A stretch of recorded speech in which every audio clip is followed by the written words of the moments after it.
Welcome back to This is a Commander channel, where this is a Commander channel, and today I'm going to talk about Commander, tough rules, and cool interactions, episode 74. Today's episode is going to take a look at something a little on the easier side than the last few episodes. This came up recently in a game that I was playing in which I was using my Wilhelt the Rotcleaver deck, so let's jump straight into it. First off, let's read Wilhelt. He is a 3/3 zombie warrior that has two triggered abilities.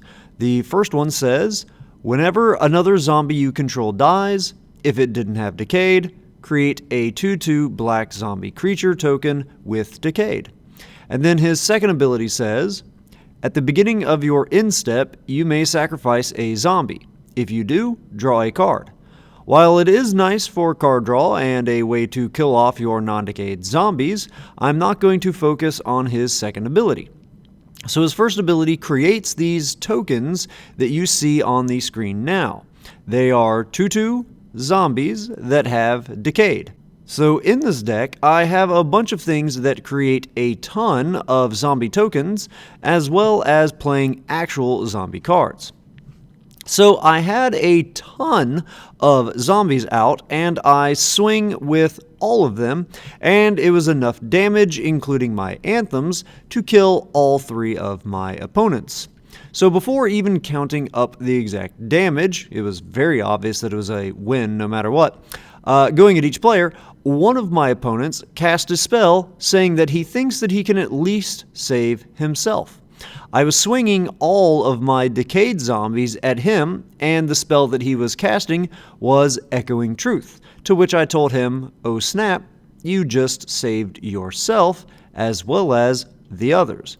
So let's read Echoing Truth and see why.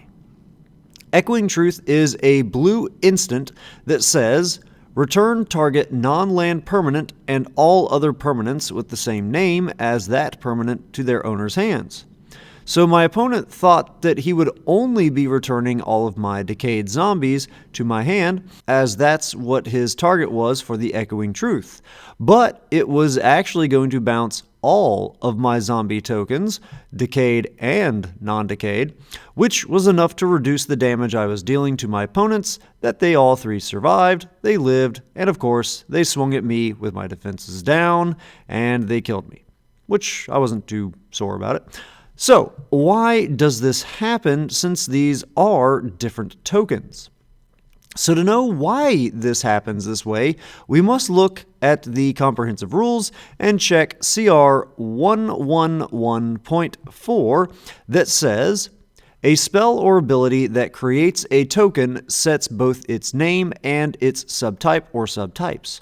If the spell or ability doesn't specify the name of the token, its name is the same as its subtype or subtypes, plus the word token.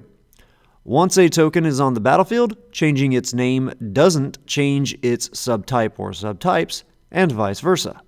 So because of this, these two tokens that you see on screen have the same name, which is Zombie Token, because their only subtype for when they were created was Zombie. So to expand upon that, all of these zombie tokens that you see on screen would have been bounced if I had them in play when the Echoing Truth was played. Some examples of zombie tokens that would not be bounced if my 2/2 Decayed zombie token were to be targeted would be these that you now see on screen, because they do have a different name due to their extra creature subtypes when they were created. Anyhow, that's all I've got for today's episode. As always, I hope that all of you found this video to be entertaining at least, and I hope that a few of you even learned something about the crazy rules in this great game of Magic. Have a good one. Ta-ta. And for those of you sticking around, hopefully my voice has held up for this one. I've got a bit of a sore throat, but it's Wednesday, so I got to get a video out. Okay, I didn't really plan on saying anything after. I'm just going to shut up now.